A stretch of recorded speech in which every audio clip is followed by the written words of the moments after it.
This topic, of course, has been so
Hello, everyone here. Hello, everyone on the line that are watching us. A warm welcome to this closing segment of the 15th annual meeting of the new champions here in Dalian. I'm Mirek Dušek, Managing Director at the World Economic Forum.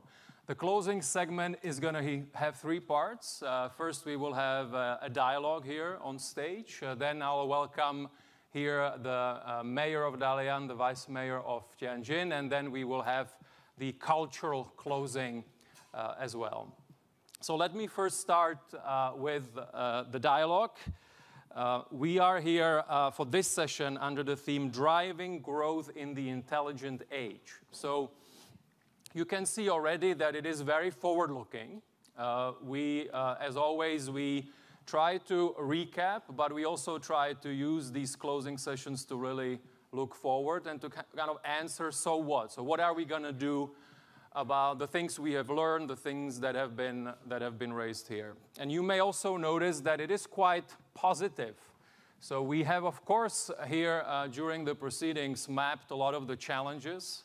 Back in January, we gathered under the theme Rebuilding Trust, economic fragmentation. The threat of economic fragmentation was in many sessions here. So I just wanted to make sure you know this is, of course, something that has been a focus and will remain a focus because this is a reality that we live through. But we thought that we should use this session to kind of help us with a can-do message. And again, answer kind of, so what? So what are we going to do to drive prosperity, inclusion, sustainability in this more maybe complicated world that is out there?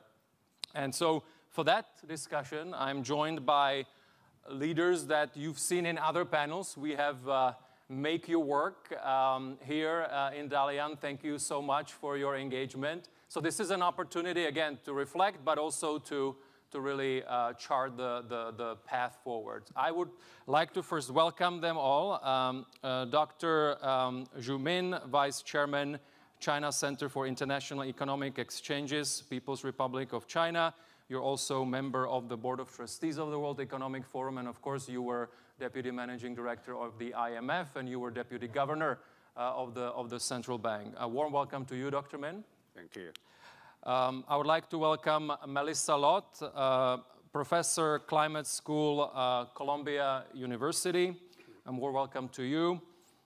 Sir Robin Niblett, Distinguished Fellow at Chatham House in the United Kingdom. Nancy Xu, Chief Executive Officer, MoonHub USA, and a technology pioneer of the World Economic Forum. A warm welcome. And last but not least, Ulian Sharka, Chief Executive Officer, iGenius in Italy, and you are a global innovator of the World Economic Forum.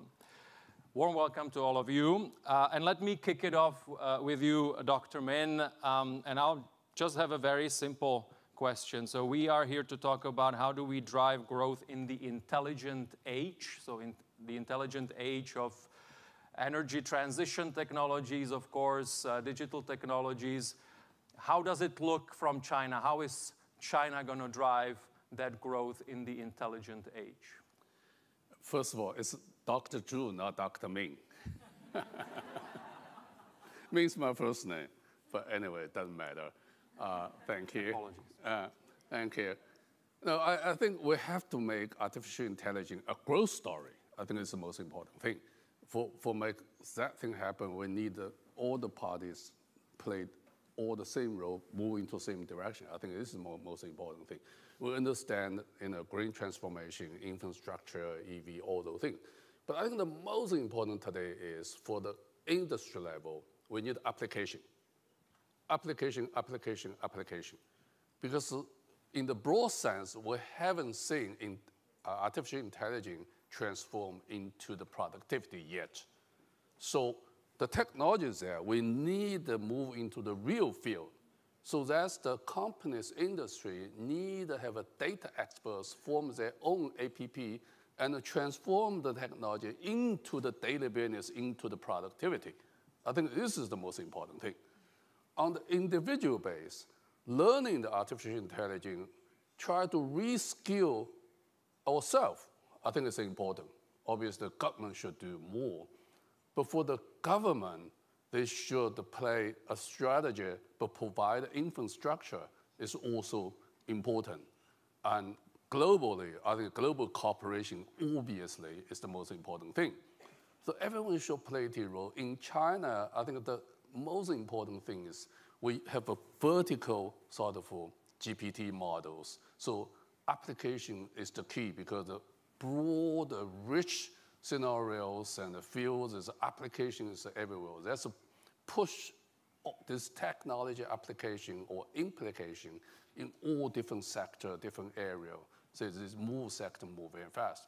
I think if you say anything China can tell what in this intelligent world, how China move forward, it's really application in the industry, in company level. Thank you. We had a lot of discussions also on the economic relationship between China and the United States and China and Europe. So if I could follow up with you, a little bit counterintuitive because people like to always point to the problems and say, okay, how do we stop the bleeding? How do we stem the fragmentation? But if I were to flip it, where would you see or where would you urge more cooperation in these economic relations with the US or with the EU? Where is cooperation actually possible? Well, I think the good things we observe in both and China, US is on the dialogue on the artificial intelligence issue now. I think this is very, very important. And I also observed the very structured conversations between these two countries and between China and Europe. I think a proper communication, building the trust is the most important thing. I think it is very important. And I also observe on the company level, a lot of cooperation on technology transfers, learnings, investments, and all those things are happening. I think this is very helpful and very healthy. On the EU front, if I could ask you, so we just saw, of course, that... We have all those people here. I have one more. You are moderating. On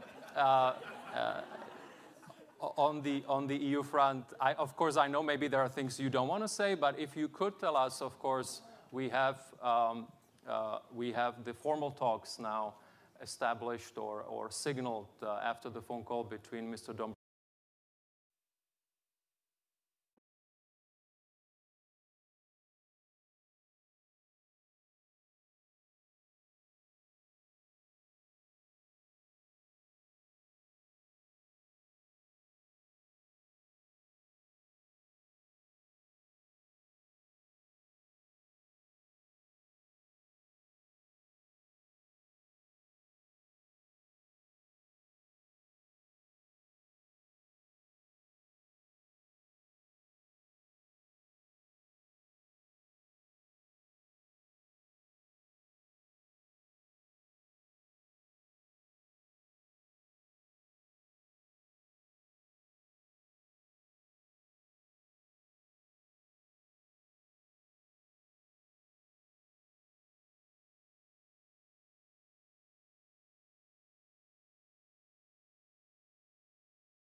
Okay. Welcome, everyone, to this morning's panel session on U.S.-China relations analyzed. This topic, of course, has been so pervasive in so many of our conversations. It's a question of what we are going to try and do here that might be different. So what I was planning for our conversation here was to try and be perhaps a little bit forward-looking. What are the kinds of things we might expect to see for the rest of 2024 and beyond? But also, beyond that, to look for glimmers of hope, glimmers of possibilities of cooperation, whether they are random, unwilling, unintentional, inadvertent, but possibilities for collaboration and cooperation. So what we're going to begin is a quick fire round of just short points, building on what came out of the Xi-Biden meeting in San Francisco at the end of last year. Then after that, we're going to do a deeper dive into many of the points that are raised in this first quick fire round. So I think many of us will remember that among the things that were supposed to have emerged from that Xi-Biden meeting, direct presidential hotline, fentanyl control, better understanding on fentanyl control, and the resumption of military communications. So there were other things that were mentioned, and obviously other things have happened in the months since then. So I'd just like to do a quick fire round on things that you see that have emerged from that you think continue to be hopeful, or things that have fizzled out and that you want to draw attention to, or new things that have emerged. So just quickly, Robin. Well, thank you very much, Danny. I think the positive for me was that the meeting happened. You can tell I'm not setting my bar very high. But no, it was positive that it took place, that it reset Bali, the Bali G20 margins meeting, which had then been knocked off track with the various events that happened in between, the balloon incident, all those things. And so I think what was positive was that it happened. Don't think the list of achievements, in my opinion, was particularly high. I think since then we've seen how difficult it is for things to be positive. The trade relationship appears to have got worse, and the security situation seems to have got worse, despite their being able to talk to each other and having channels. Okay, thank you very much. I've been remiss. I should have also, when I go down this first round, quickly say a word about each of my wonderful panelists. So Sir Robin Niblett was formerly in charge of Chatham House. He's written a wonderful new book on the Cold War. We'll come back on many of these issues subsequently. Next, Ke Yu-jin, who's professor of economics at the London School of Economics and who has been a powerful voice in helping the rest of the world understand thinking and developments in China. Ke Yu. I think that top American businessmen showing up at the top table, conversing with President Xi, showing that China is still very important for American business, American businessmen, and that China is still open for business. Okay, excellent, Ke Yu. Graham Ellison, who everybody at these meetings knows, he has taught at the Harvard Kennedy School for the last 5 decades, was founding dean. Everybody knows about the Thucydides trap, and many, many other researchers on this important relationship. Graham, what are your thoughts? Well, thank you. It's a great honor to be part of such a distinguished panel. I'm a professor, so if I were grading San Francisco, I would give it an A-. I think it's significant. I think they laid a foundation, didn't just create a floor, but laid a foundation for a constructive, viable relationship. And that foundation, they rests on 3 pillars, 3 C's. Competition, fierce competition. Second, communication, candid private communication. And third, cooperation, serious cooperation on areas, particularly ones where each requires cooperation with the other for survival.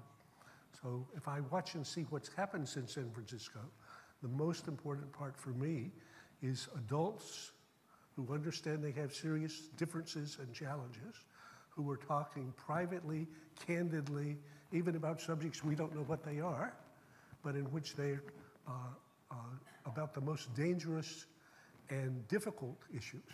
And if I watch in the behavior So again, I don't know, I haven't seen a transcript of that conversation, though it went on for 4 hours between two presidents, and I know for sure it was a private, candid, very tough but clear conversation. I watched and see what happened in Taiwan with this transition. Both governments exercised extreme, even exquisite control. If I watched the number of military to military close encounters, it was going like this, and there's a sharp decline. So when you see a sharp break in a trend line, that usually is a clue. So I would suggest a number of things happened there, putting in place something that I regard as much more potentially positive. Thank you, Graham. It's so long, but I think giving it an A- is a high mark. Absolutely, absolutely. Thank you, Graham, and for calibrating what we mean by A- as well, because different academic standards around the world. Yes, exactly. But thank you very much. It's gone a long way, yeah. That's very helpful. Lin Kwok, a friend of mine from Singapore, but also now Lee Kuan Yew Chair of Southeast Asia Studies at Brookings Institution in Washington, D.C. Lin, your reading. Thank you, Danny, and thanks also to the World Economic Forum for the invitation to be here today and, of course, to be with everyone. On the San Francisco meeting, I would say that it is certainly an important first step, so I agree with Graham on that, in that respect. But I think there's still the question of how to translate that important first step into meaningful collaboration on the points agreed to. And of course, as Robin pointed out, many security issues remain. And of these, I think I would point out two. First, on Taiwan, and we've had more strong warnings against foreign interference on Taiwan. And so the question, of course, is whether or not we are moving closer to a red line. And of course, that's concerning. And second, the South China Sea. And of course, we've seen military encounters at air and sea decrease between the United States and China, perhaps. But of course, we have skirmishes around Second Thomas Shoal in the South China Sea between China and the Philippines. And this is dangerous because it could well draw the United States into the conflict because it might trigger, in the event of an armed attack, it might trigger the Philippines-United States Mutual Defense Treaty of 1951. So those are the things I would look out for. Thank you very much, then. Li Cheng, director at the US-based Center for US-China Relations, and now Professor of Political Science at the University of Hong Kong as well. Li Cheng, what's your reading?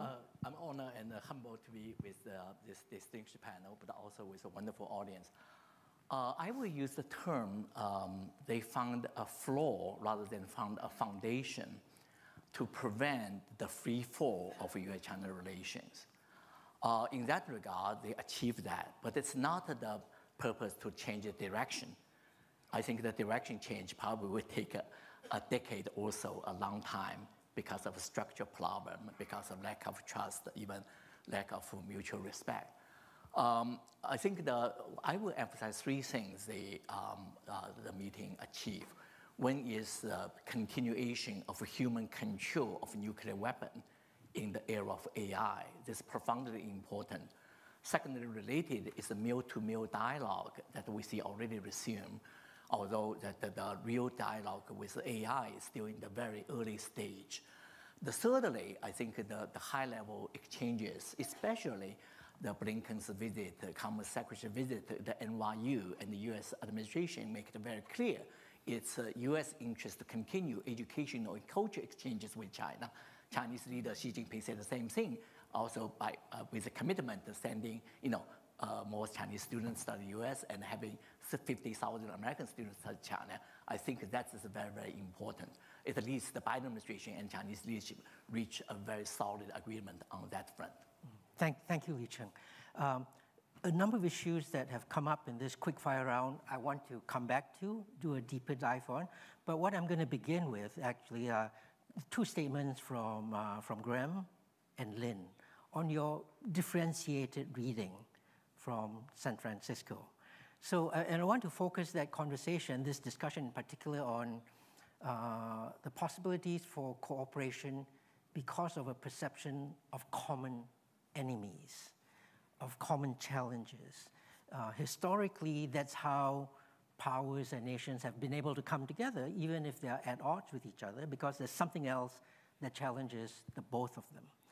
And on this front, I want first Lynn and then Graham to speak to this, which is that the world is not short of common enemies. We have pandemic issues that still remain. The global climate challenge is still outstanding and huge. There are even issues of international debt that plagues the world. So I wanted to maybe first hear from Lynn about these things which you might think of as a kind of non-traditional security challenge. You know, what scope is there for cooperation between these two great powers? And after that, I'm going to turn to Graham on the same question. So Lynn, first. Thanks, Danny. Well, first of all, I think I would say that I would prefer to use the term common challenges rather than common enemies. I think we must use language responsibly, and I think very often we tend to use language that is too heightened or too emotional. So let's stick to common challenges. So on common challenges, I think it's quite clear that the United States and China have many common challenges, and beyond US and China, I think the global community has common challenges to face, and you've pointed out some of them. And I think particularly for the United States and China, it's important for them to work on these common challenges together for two reasons. First, because it helps to address those issues, and that's important. And second, because it creates habits of communication, habits of practice and activities, which will hopefully help to improve relations. But if it doesn't help to improve relations, then at least it helps it from deteriorating further. So it's important that they work together, that's clear. Unfortunately, I think what we've seen is that even in the case where there is clear common interest in working together, like addressing the COVID-19 pandemic, the US and China failed to rise to that challenge, and that was disappointing. The Biden-Xi summit that you mentioned in November last year in San Francisco, that was an encouraging first step, as I said earlier, but I think in order to translate that encouraging first step on various non-traditional security issues, countering narcotics, climate change, as well as safety issues regarding AI, I think in order to translate that into meaningful collaboration, we need two conditions to be met. So number one, I think cooperation must not be held hostage to other issues. So I think it was disappointing in the wake of the former Speaker of the House, Nancy Pelosi's visit to Taiwan, that dialogue on climate change as well as several other issues was suspended. And I think if we are to be serious about addressing some of these non-traditional threats, then we need to be able to continue doggedly with pursuit of resolution of those challenges without allowing other thorny issues to derail such conversations. And I think the other condition that must be met is that we need to be able to ensure that these issues do not become part of the broader geopolitical competition. But we saw in the case of the COVID-19 pandemic, of course, that this itself became a battleground for strategic influence in Asia. So you had both countries competing to outdo the other in terms of handling the crisis, and we saw recriminations fly left, right, and center, and that was unfortunate. So I think it's clear that we will have to have political will to address these challenges. Will the US and China be able to rise to that challenge? I do not know, but what I do know, however, is that if we don't see them rise to that challenge, what we will have is challenges moving forward. We will not have resolution to these issues. And the other thing that we will have is a continued deterioration of great power competition. And I think that will continue nonetheless because of the structural issues that Li Cheng mentioned.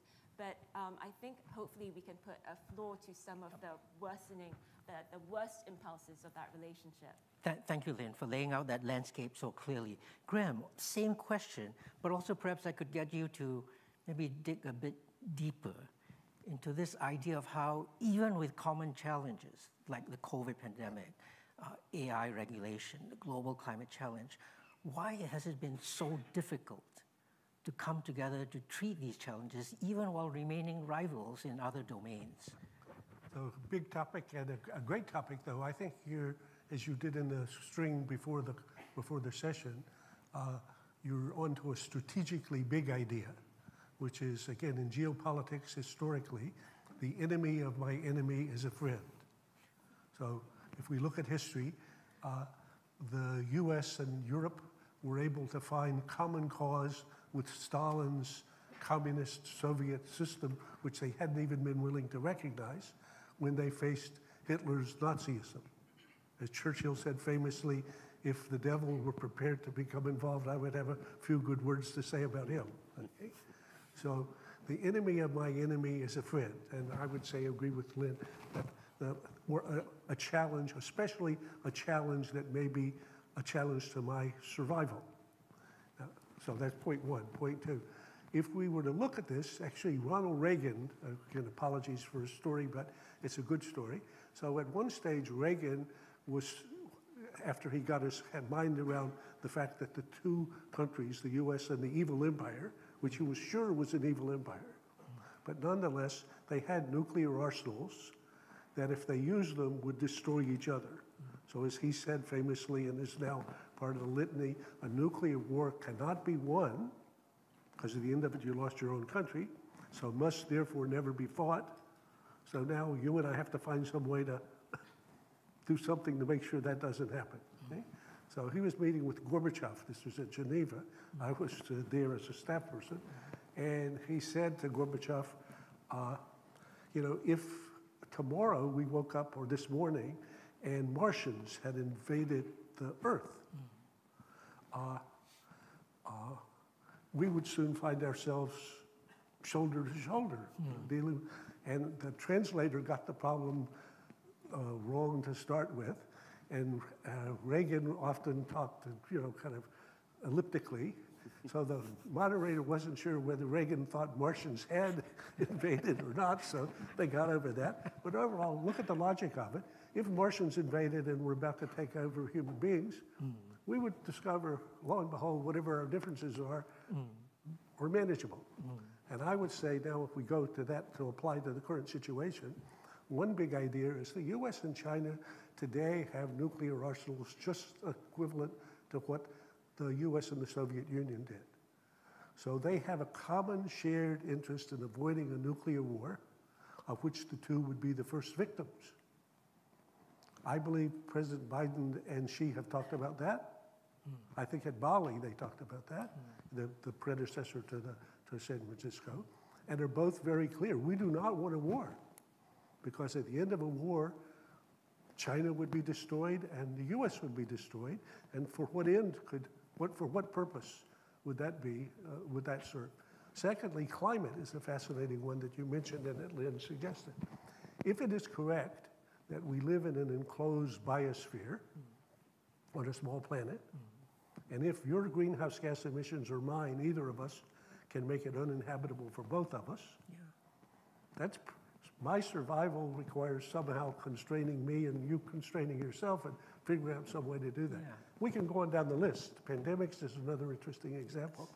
So in principle, logic should suggest that if my survival requires some level of cooperation with you, however competitive we are, I'm going to manage a relationship that's both fiercely competitive and deeply cooperative.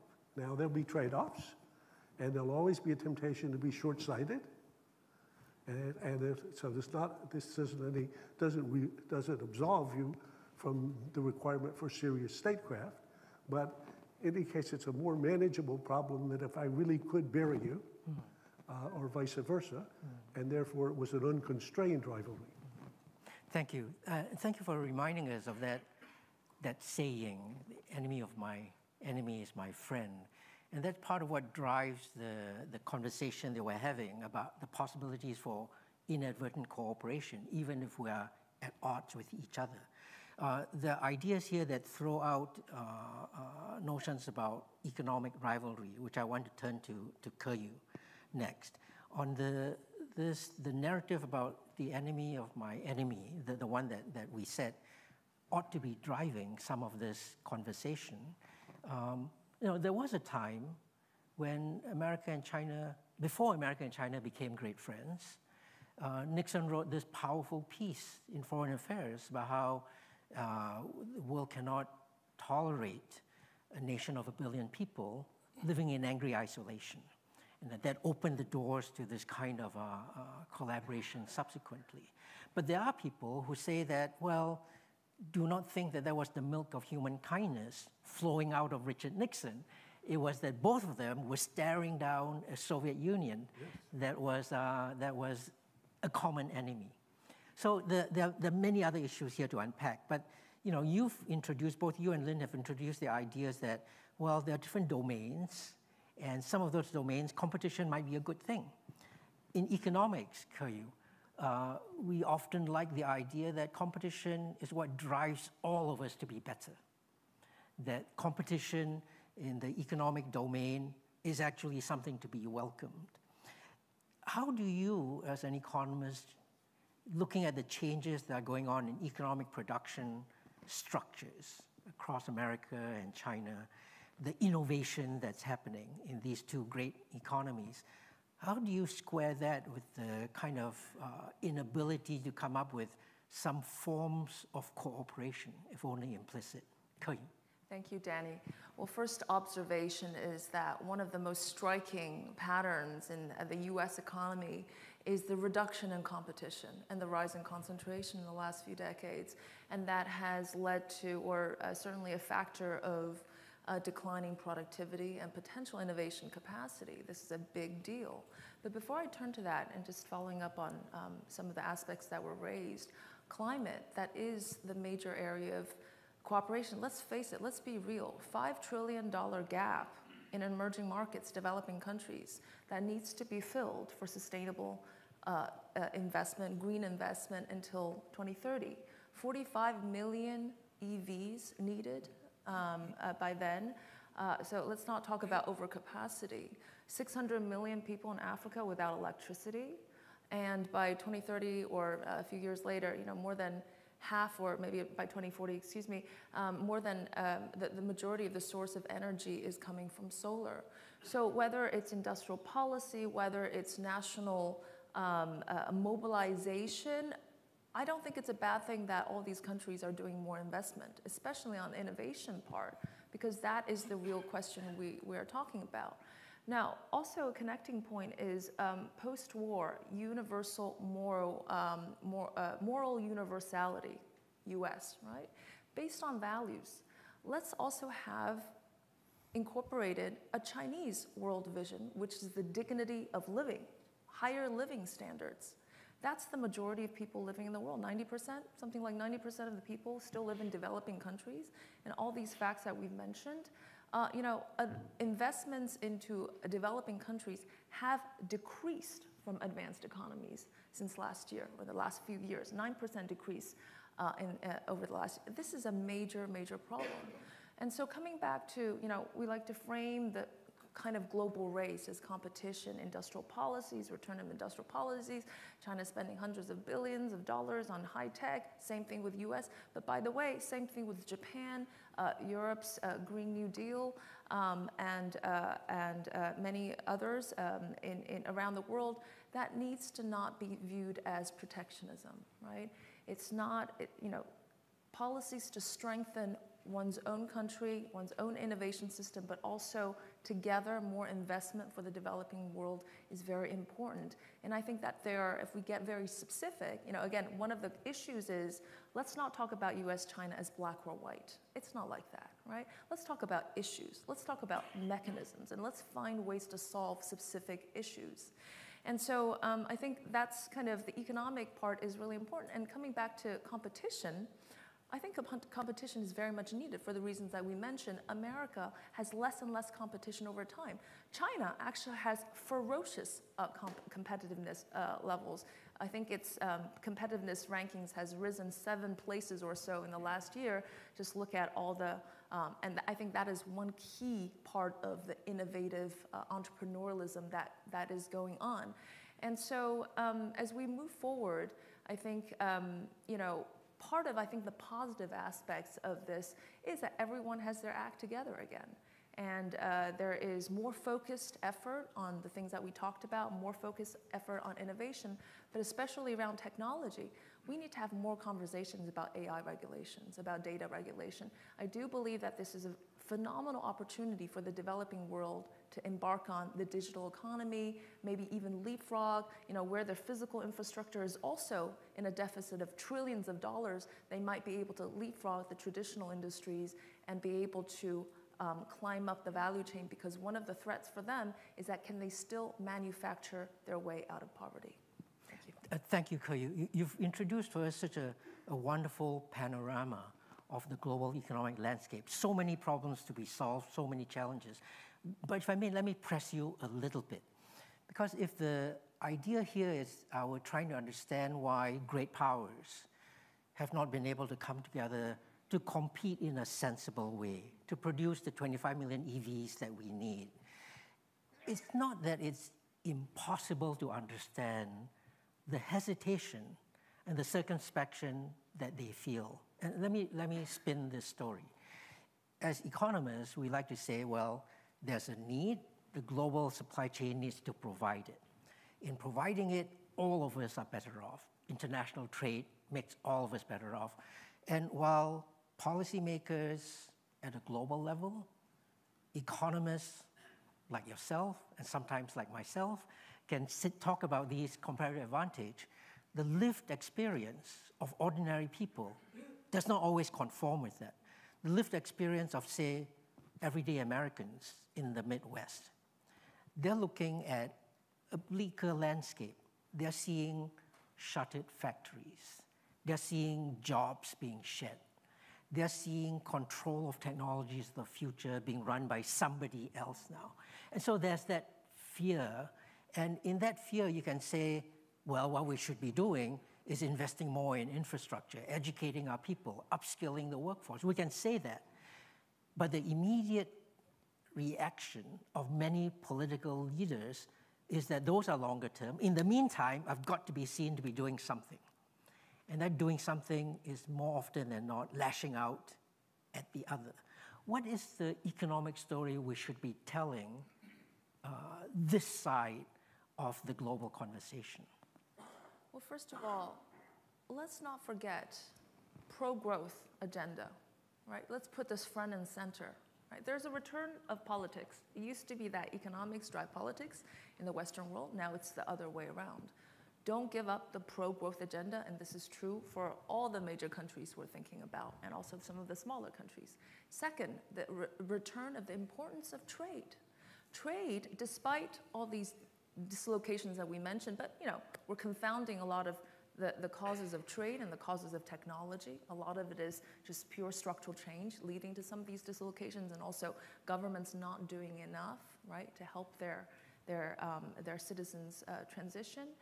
But trade is front and center. It creates jobs. It's the source of productivity growth. This is what developing countries and most of these countries, smaller countries, will have to rely on. And speaking about trade, let's not kid ourselves. There's no way US and China can really decouple. It is the largest and second largest economy in the world. It is the biggest sources of demand and supply of all major things. And even if we've seen a trade restructuring or rerouting, where there's a little bit less direct trade between US and China, they're only one country away in terms of linkages. They're rerouted from countries like Mexico, Vietnam, Southeast Asia. This also gives more opportunities to other nations. But there's only one country away. And right now, in the last 10 or 20 years, we are in a global network. We've seen how with pandemic, with any kind of geopolitical shocks, one shock from one country propagates throughout the network. It's going to go from US to China through other countries, but they're still deeply embedded with each other. And we've seen also reorganization of capital flows, some of more capital flowing, let's say, to India, to Southeast Asia. I think global capital flows are still largely politically neutral. They will be searching for returns, and they'll be searching for diversification. So again, these two economies are the largest in the world. They are, in fact, even if indirectly, inseparable. Yeah, thank you.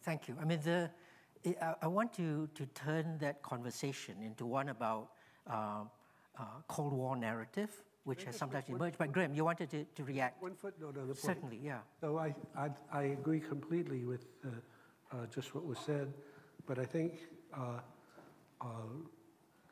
If you read the book by Robert Lighthizer, who was the trade representative for Trump and who will be the key economic assistant to Trump. And he's written now a book about No Trade is Free. That's the name of it. And he explains his theory of the case, which is that this trading system has been optimized for production and consumption. So the reason why, as an American, I can go to Walmart's or Home Depot and get something at half the price I would otherwise is that there's been an optimized system. Okay?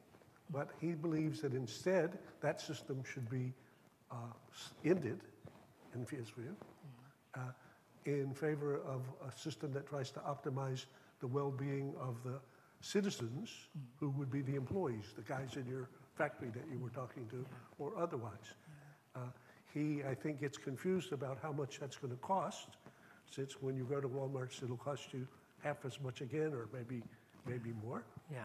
And I think he gets confused again about this mythology of the American worker who was on the car line and so forth. Yeah. But this is a serious thought now, and with a serious plan, and that's what drives the claim by Trump that he would end up putting tariffs at a level in which there would be no imbalance of trade between the U.S. and China. Now, the disruption that would cause, we would need an economist to explain to us, but I think it's at least worth noting what's beneath the question that you were. No, Graham, that's an excellent observation. And I might suggest that there's actually a sliding scale, a spectrum, a variable range between the pictures of economies performing well and economies running in a costly way, but falsely claiming how they are serving ordinary people. Even in conventional trade ideas, trade works because it changes price ratios. Every time prices change, someone will see price move against them. Someone is going to be angry, even if at the end of it all, for exactly the reasons that Ke has described, all of us actually benefit. But in the immediate short term, someone's going to feel shortchanged. And I think that if we're going to be serious about thinking about how we move forwards on cooperation, we need to have a narrative about how we alleviate the disruption there. And it's not 100 miles different from the way conventional economics thinks about inequality, about perturbations in inequality and poverty reduction. But I think that there's plenty to unpack here. But one of the things that's come out in this last part of the conversation is the importance with which we explain things to people, how ordinary people understand these changes going out there, because we cannot ignore them, whether we live in functioning liberal democracies or whether we live in non-functioning democracies. The views of ordinary people do matter. So I wanted to bring Li Cheng and Robin into the conversation here, because the two of you have thought about political relationships. Robin, you have most recently thought about how we reinterpret and we leverage the lessons from the Cold War. Because the Cold War introduced a narrative of how the enemy was seeking to replace our way of life. The enemy was seeking to damage our government. And no matter how many times we tell people, in trading partnerships, Beijing has no view on how America runs its government. And Beijing has no view on how Americans want to live their life. But nonetheless, there's a conflation of these political and economic narratives. And I wanted to bring first Robin and then Li Cheng into the conversation here about how we tell these political stories. Perhaps with a Cold War sort of perspective, what's the new way we should be thinking about the dangers from that kind of inappropriate interpretation, how we drive towards greater collaboration? Well, thank you, Danny, for laying it out that way. I mean, the reason I put the title on the book is I think we've got to call a spade a spade. So the first thing about the narrative is to be clear about the dynamic. And you're absolutely right. I mean, in my interpretation, I don't think there's a desire or a focus on the part of the Chinese government to want to overthrow American democracy. However, there's a perception in the United States in particular, but I'd say probably shared in parts of Europe as well, that the insecurity that they believe the Communist Party feels about its own long-term governance and survival of China is one that may lead it then to make sure that other countries aren't too strong to challenge it or to undermine it. That countries that are run this way by one-party states tend to have an element of insecurity in them that can then lead them to want to project that insecurity and make sure that they're secure internally. You push, in Russia's case, boundaries outwards, but in China's case, you make sure you push influence outwards into your nearby region. And the US, for all of its own reasons, sees itself as a bulwark of stopping that particular expansion of influence. And by trying to stop that expansion of influence, and if you look at the last few years, and even the time since the San Francisco summit, the US efforts to strengthen its alliances with the Philippines, try to bring Japan and South Korea together as they've done in the recent agreement. Of course, that then is seen as, in Beijing, as actually directed against it and trying to undermine it. Of course, the US thinks it's supporting allies and preventing Beijing from extending its influence.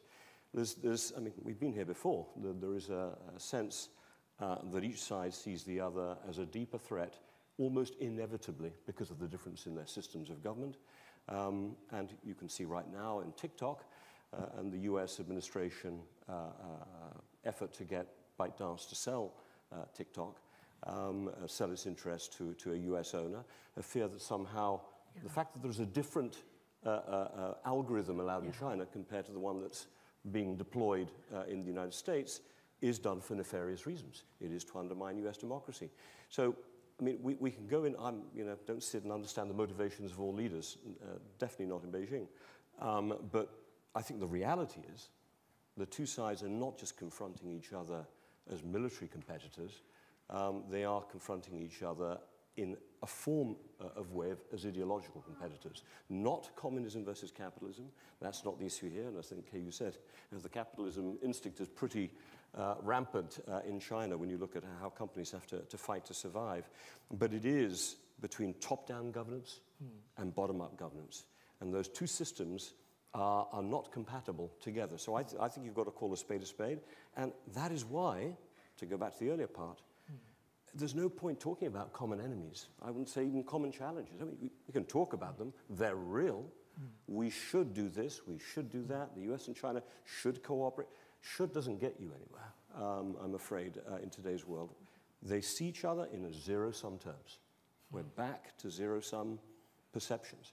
So you then, if you accept that reality, which I think is important to do, then you need to look for the space for cooperation. So let's just be very practical. If you're thinking about health, you put health on the list. I'm afraid the perception is in Washington, certainly, that the sources of the virus have not been fully explained in Beijing. That is the view, and the latest report that came out just about a month ago believes that it's sourced somehow, maybe even with US funding, I might add, from the laboratory in Wuhan. That's been put out there. Your ability then to cooperate on virus preparation is going to be severely constrained. There's no point. We should cooperate on health.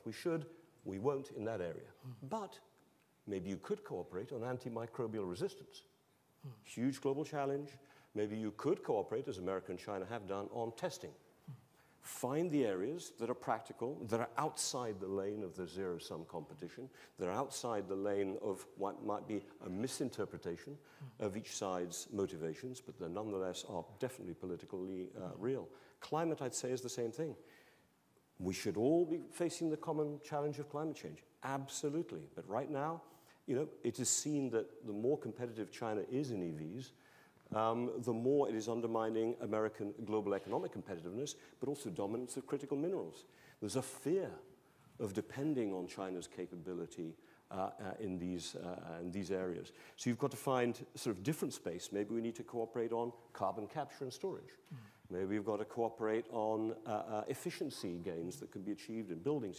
You've got to separate out, your expectations, And secondly, the lanes need to be lanes that don't tip over into a perception of how you're strengthening the other side in geopolitical and ideological competition. It's very difficult to do, but it is the reality. We are in a zero-sum world. If you're in a zero-sum world, you need answers to find the absolute gains in very targeted areas. And I think there are targeted areas. I'm normally the optimist on these panels, but I'm finding I need to put some of the negative down first. And again, that's why, and let me just put one last example, because I know we'll be short on time, to Kiyu's point about Africa and poverty there. Absolutely. But it is a zone of competition. The view is, either China will dominate the mineral imports, or, hell, we're late. Europeans and Americans are waking up to the fact that we need it there. And so long as the IMF has dominant US and European voting weights, and that's not going to change and didn't change back in last December, it's going to be hard to work on debt forgiveness. But actually, that's one part of the world where competing may be good. The fact that we fell behind means we're now going to compete to try to bring our own infrastructure investment into that part of the world. So maybe the competition, even in a sort of Cold War-ish context, might be good for those countries. They will leverage our competition for their own advantage, and go for it as far as I'm concerned. Thank you, Robin. Li Cheng, I want to turn to you in a minute, but I wanted to follow up, if I may, a number of things that Robin said, that you said so wonderfully, that the fact of the matter is, we can't deny it, there is a perception of the two great powers being locked in zero-sum competition. The fences that we've built demarcate that. So what we're trying to do here, and what you've tried to do in this intervention, is look for the gaps in those fences. Where are those? And they're not going to come from grand pronouncements about how, we must cooperate, otherwise we're all going to die. We're not going to get anywhere with that. We need to look for small gaps, small areas. Now, you've told us about health, and you've told us about climate. I wonder if I could just as we finish here with your intervention, say a word or two about AI regulation and digital technologies. Is there any room there, or is that so set on security considerations we're firmly locked in zero-sum? Look, I'm not an expert in AI governance, and AI itself is sufficiently complicated for me. There are many people in this room and on this panel who know a lot more than I do. The commanding heights of technology are the commanding heights of economic capability, but also of military capability. And if you're in a zero-sum environment, that is going to be a zone of competition. So just to be save time for others to speak on the panel and to come back in, I would say that hoping that we're going to cooperate in a grand scheme of AI governance at a time when each side is trying to make sure that they have the strength to be able to compete with each other, is going to be incredibly difficult. So where AI governance, maybe some of the seams are, to keep on going with my theme that you've got to look for the gaps, one which I think Graham was alluding to early on, is trying to find areas where you will not permit AI to interfere. So command and control systems for nuclear command and control is an area that apparently was discussed, as I think Graham noted a second ago, in San Francisco. Now, you'd have to have some type of verification. Took a long time to get verification in the last Cold War. And of course, Putin has removed it now because he knows lack of transparency is a form of strength. With the limited trust there is on the two sides, I'm a little bit worried about that, but I think that is an area we should and must be focused on. Allowing autonomous weapons to be fully autonomous. One thing that's come out of the war in Ukraine is a realization that anti-drone technology, electronic warfare, is extremely powerful. And therefore, you send off your drone, it doesn't get to its target after a while. If it doesn't get to its target, well, if it was autonomous, then it wouldn't matter if there was EW against it. So why not have autonomous drones? Well, once you get there, you're on a slippery slope. So I think you need to find some very particular seams to try and make sure we're there. And I suppose ultimate full harms, the danger that AI would spread out into extreme forms of weapons development, that maybe is the seam that we need to find in that area. But generally, technology, data management, I'm afraid I see a bifurcated world emerging. Okay. And we're at the front end. Sadly, we're at the beginning, in my opinion, of a new Cold War. Because we're at the beginning, we don't have the rules, we don't have the trust, we don't have the experience yet, which I think Graham and others have been saying, Lynn and so on, we're trying to find at the moment. Okay. Sorry, stop there. So thank you, thank you. That ties in very well with what's been said, the possibilities, and also the caution and circumspection that we need to approach this.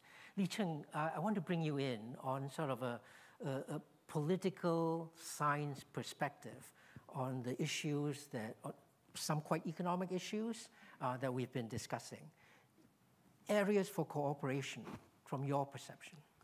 Well, first of all, I think their question really touched a very important issue about the strategic objective or mistakes on the part of Washington or the Western world. But before that, let me comment on your early comments about the enemies and friends. I think that sometimes these terms go without ironies or paradoxes. I think Henry Kissinger said it best. He said, to be an enemy of the United States is dangerous, but to be an ally of the United States is fatal. So I think there's a lot of audience from Europe and from America and from Asia. They know what I mean in light of the American election, very soon. Debate tonight. Now, you look at Washington, the Republican hawkish really want to defeat China. The term they use, there's no ambiguity. Look at foreign affairs, foreign policy. I mean, I just really shocked by how out of touch with the reality of China, how outdated that the concept, they still use, as the previous panelists said so well. I do not want to repeat. Now, Democrats, no officials say the regime change or defeat China, but they do say want to slow down China.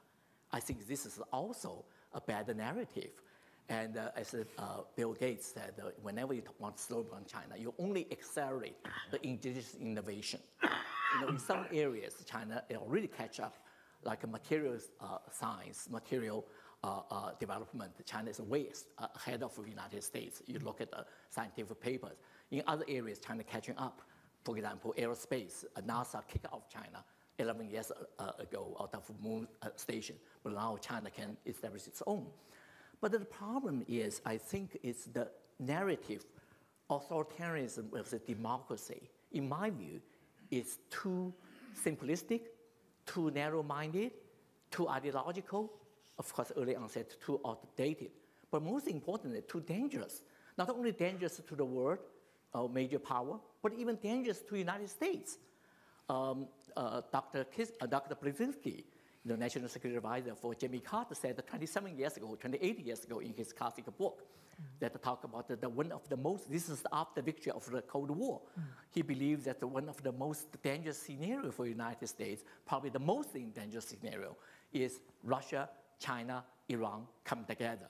Not because of a common ideology, but a common need to deal with American pressure.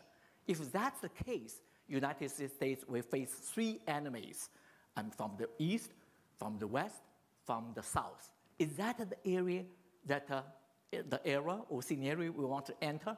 Unfortunately, we're moving that direction. Now, many people probably think that it's only U.S. fault, because it's a more complicated environment. But the question is, when we talk about Thucydides' trap, when the existing power and the rising power, which one is more nervous or feel more fearful? The answer, I think, most people will come to the same or similar answer. Now, at least China talked about peaceful coexistence. Tomorrow, there will be a major meeting in Beijing. Xi Jinping, Li Qiang, Wang Yi will speak. I think you probably will go that meeting, me too. But at least they talk about peaceful coexistence. That resonates well with the global south, with many other countries. So my view is, U.S. need to review the narrative and to serve its best interest. This is what I wanted to add. Thank you very much, Li Cheng. I want Lynn to come in, and then after that, if there are any other sort of immediate points to be made, I'm happy to take that from the panel. But otherwise, I'd like to bring the audience into the conversation. So Lynn first, and then perhaps the audience. Thanks, Danny. Yes, I wanted to echo what I see as the danger of this Cold War narrative, the authoritarianism versus democracy. I think it's such a flawed narrative, and unfortunately, it really has taken root over the last few years. I think it's flawed for several reasons. First, because it unnecessarily deepens tensions between the United States and China.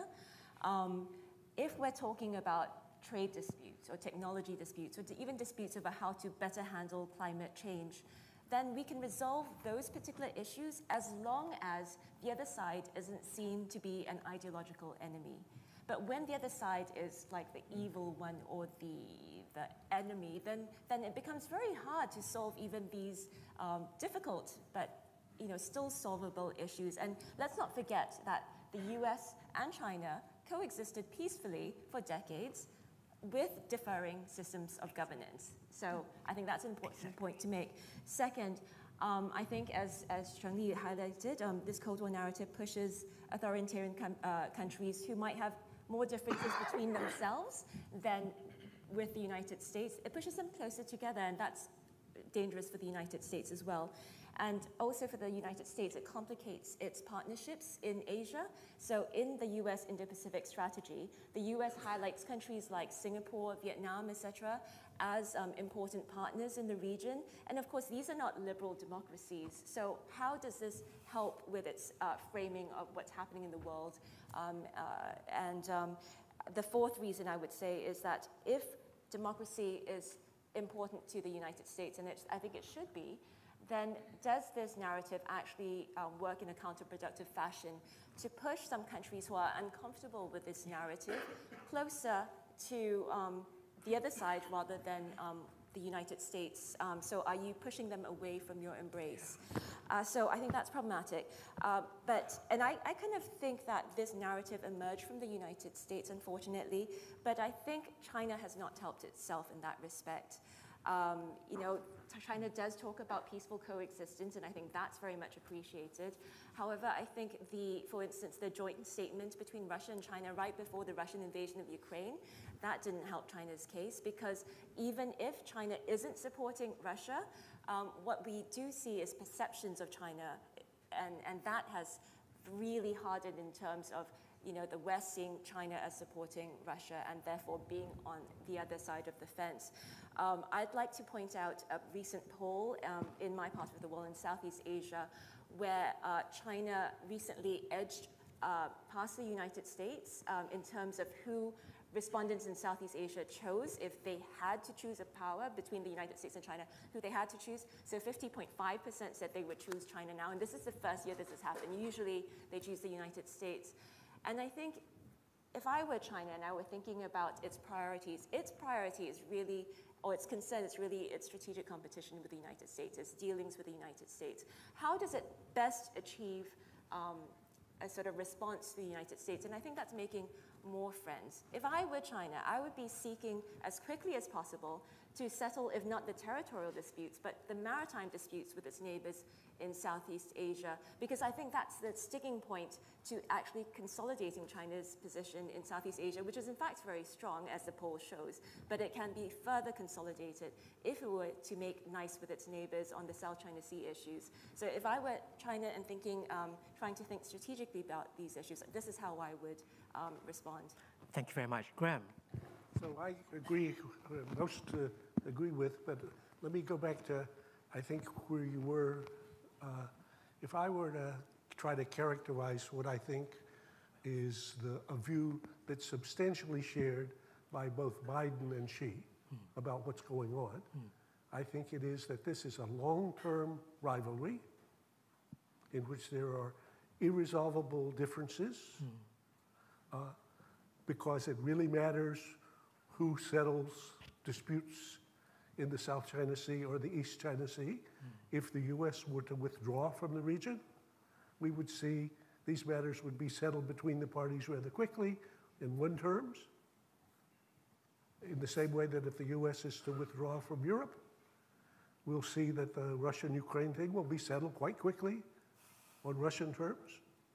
So it matters. It matters whether Hong Kong is ruled by British rule or Chinese rule. So there's a lot of issues here. So it's going to be fiercely competitive, and that's not going to go away. Right. At the same time, It's going to be intensely cooperative because each of the nations, I think they each understand, each of their nations' survival, not just their well-being, not just what's good, their survival depends on dealing with a common challenge or adversary. First, not having a general nuclear war. Second, climate. Third, probably the financial, more nuanced complexity in which it's not black and white or either or. It's Wu and Yue, two guys in a boat who are deadly adversaries, but the ship on which they're sailing sinks. They find themselves in a rowboat that's too wide for either of them to hold both oars. So they have to cooperate to row together to survive. Well, I would say that's an interesting example. I like the rivalry partnership concept in the Sung dynasty with the Sung and the Liao. So you look and you say, how in the world can you be both my fierce rival and my partner at the same time? The answer is, well, it's complex. Life is complex. If you ask Tim Cook, this is an interesting case, which I have done. So Apple is a fierce competitor with Samsung for selling smartphones. But who is Apple's principal supplier? Samsung. So you say, well, wait a minute, how can one of your fiercest rivals be your essential supplier? Yeah. He says, your life is complicated. Yeah, yeah. I like the life is complicated meme. It opens up possibilities. It's when we drive the conversation to binaries, to 0-1, right or wrong, with me or against me, that we get into these challenges that we don't see a way forwards. So much wisdom in this panel, but I'd like to see if the audience, well, I see the audience is quite engaged. Do we have microphones to, okay, so first the gentleman in the back, and then over here, and then the lady in front. So, and then I know there are others, we'll come back to you if possible. So the three of you, questions for the panel. Three of you go first, and then the panel will respond. Okay, sir. Question for Professor Allison. So we know that the Sino-US relationship is facing some challenges, and the Thucydides trap is coming up likely in a cold way, but not in a hot way. So what's your opinion? And for Professor Jin Keyue, do you expect there will be more soft words after the US election, given that there has been already some tariffs on China this year? Thank you. Thank you very much. Over here, please. I know we're desperately running short of time, so make your questions short and punchy, and we'll do as much as we can.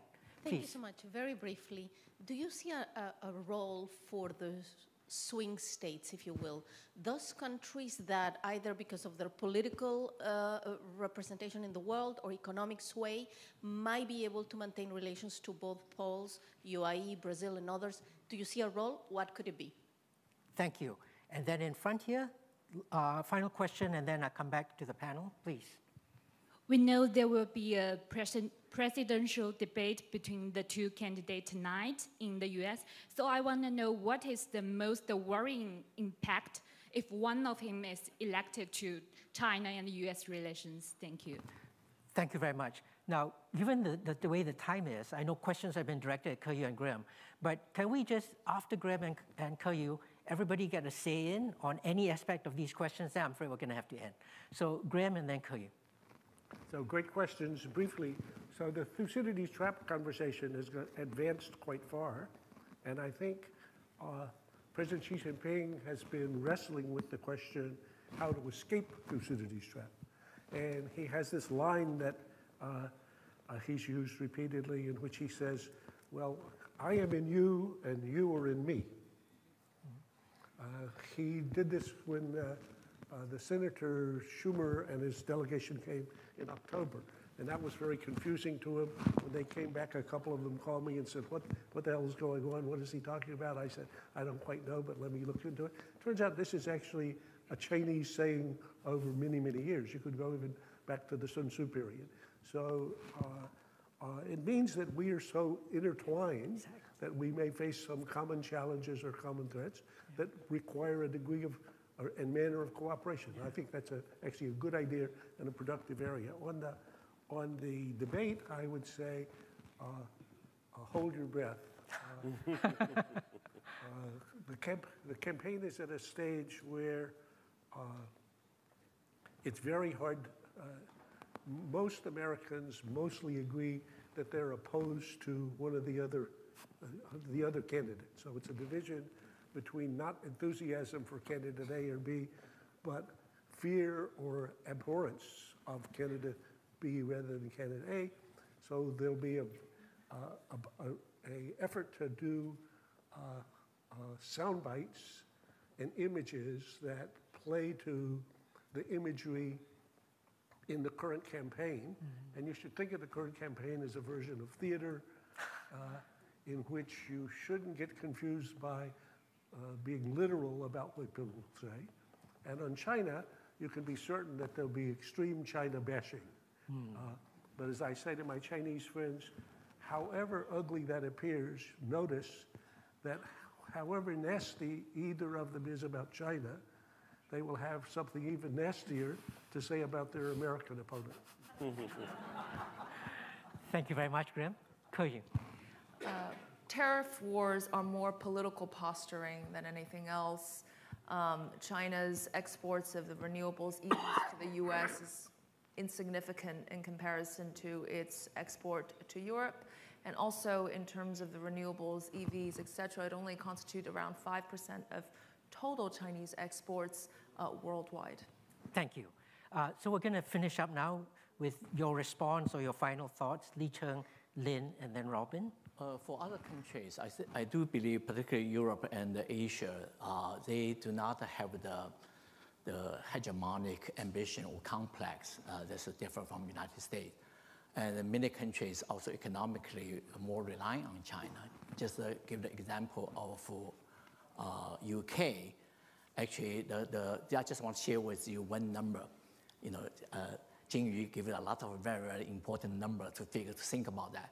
UK's trade with Hong Kong, a city, is larger now and last year than UK trade with Japan, the third largest economy. Think about that. And yes, in environment, nuclear non-proliferation, and many other issues, they actually welcome China's development. But they're under pressure with China's kind of ever-growing power. Now, the question about the two candidates, I think neither of them is good for China. But the nature of their differences also will have a negative impact on China. I want to also add, neither of them is good for the United States. I'm deeply worried. I think that the real interest is not to see the world as a zero-sum game, and both sides benefit from the other's confidence, others' stability. But we're not seeing that at the moment. So that's the terrible period we're just entering. Thank you, Li Cheng. Lin. Yeah, I'd like to address the question on the swing states. It's a very important one, so thank you for asking that. I look at the question in two respects, right? So first, what can these other states do vis-a-vis the US-China relationship? And second, what can these states do vis-a-vis the smaller countries who are impacted by US-China competition? So on the first point, I'm part of a WEF Council on Geopolitics, which Robin is also a member of, and Bruce Jones, who unfortunately couldn't be with us this morning, but who has been at this meeting. And we produced a report earlier this year that talked about the role of middle powers. Sorry, Danny is also on this council. I should have mentioned that from the outset.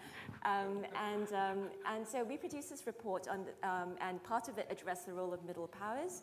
And this report recommended the establishment of some sort of coalition of the capable or ad hoc grouping of major Western and non-Western powers who will play an important role in terms of moderating tensions in US-China competition.